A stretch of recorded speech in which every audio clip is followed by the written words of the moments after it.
To go ahead and, while it's fresh in your brain, go ahead and make a video on uploading your lessons to SchoolNet. So, a couple of things you do need to have ready is, of course, your lesson plan, which I have one ready right here, I believe.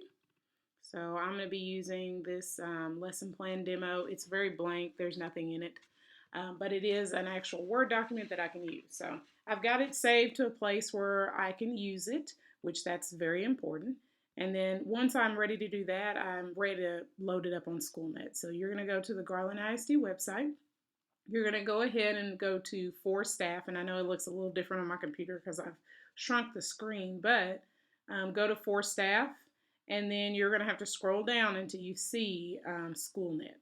So once you log into SchoolNet, and if you remember, your SchoolNet login is going to be exactly the same one that you use to get into your computer every single day. So short email and then your password.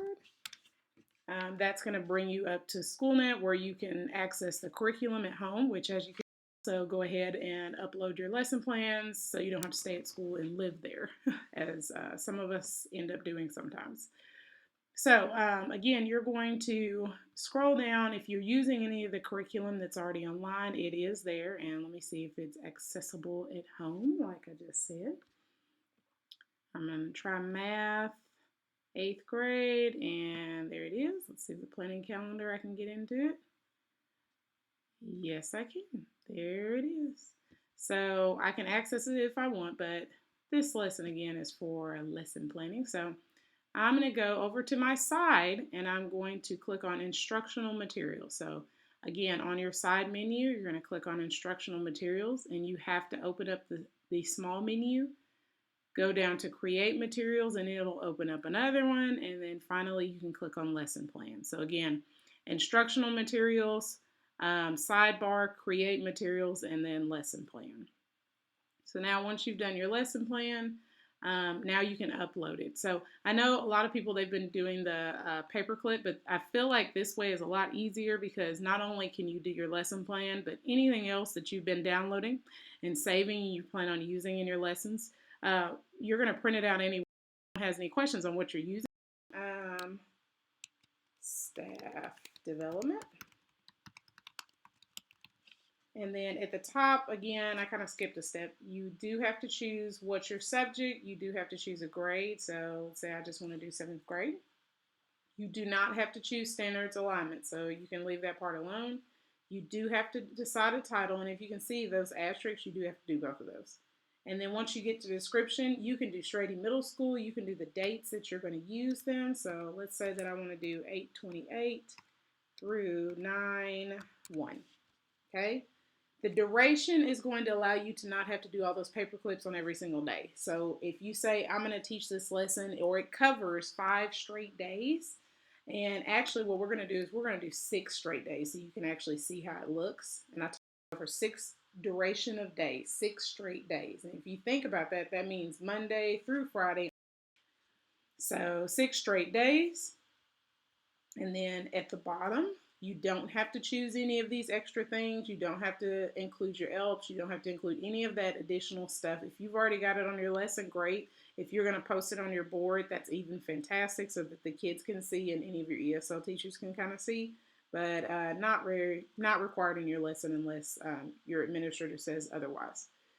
Then I clicked on, my next step was the yellow, actual yellow square, which I said it was going to be yellow on your screen. It's not going to show up yellow on the projector just because it's so far away. But you're going to click and find your actual lesson. So there's my blank lesson plan that I saved. I'm going to open it, and that's going to upload it technically.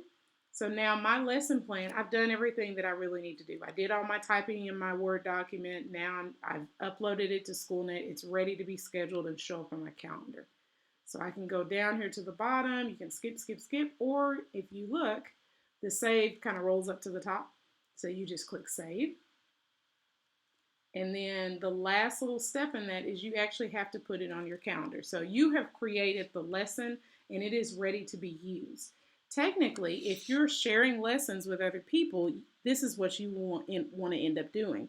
Before you schedule it on your calendar, you can actually go ahead and submit it to the school bank.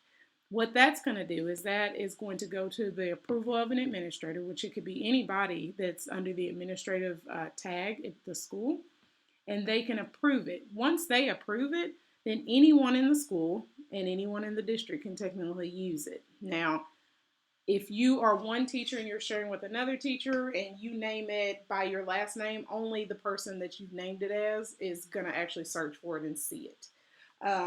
Yes, it's searchable, but I mean, if you're using different naming conventions, it makes it a little bit harder for other people to find it. So once you've done that, if you don't choose that you're going to be sharing it with anybody, then you can go ahead and schedule it. So you're going to schedule, and then you actually have to choose which day it's going to start on. So I know my lesson is a duration of 6 days. I know I'm going to start it on the Monday when I come back. And if you look, it's already highlighted the day I'm currently on.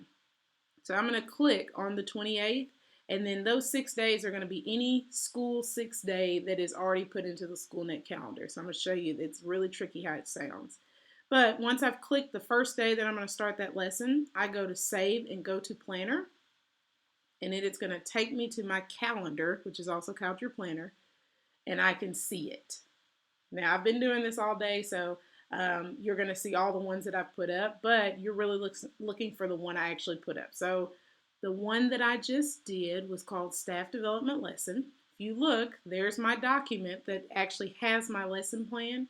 It shows the duration of the days. And remember I said that it was 6 days. So this is the first week of school. I'm going to go to next week so you can see. There is, it already put my lesson on the next day, that Tuesday that we come back. So it's really cool how you can do it, and then you don't have to do all the paper clips. You don't have to worry about if your paper clip's not there. Once you upload it and once you save it and put it on your planner, it is there. If the attachments, you want to add the PowerPoint, all of those extra things, you can, but really that lesson plan is all we really are looking for. That way I can go ahead and I can see that these are all the topics that you were going to cover, and these are the things that I know that if you were out, I need to make sure that this is covered somehow. I know that at least the topics that you're about to cover, and maybe the lesson plan format, like the guided practice and independent practice.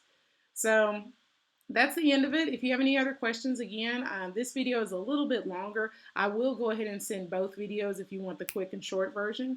But this one gives a little bit more information. It kind of breaks it down, and then you can always go ahead and rewind it, stop it, pause it, whatever you need. If you have additional questions, please come ask me, and I'll be willing to help you. Have a great day.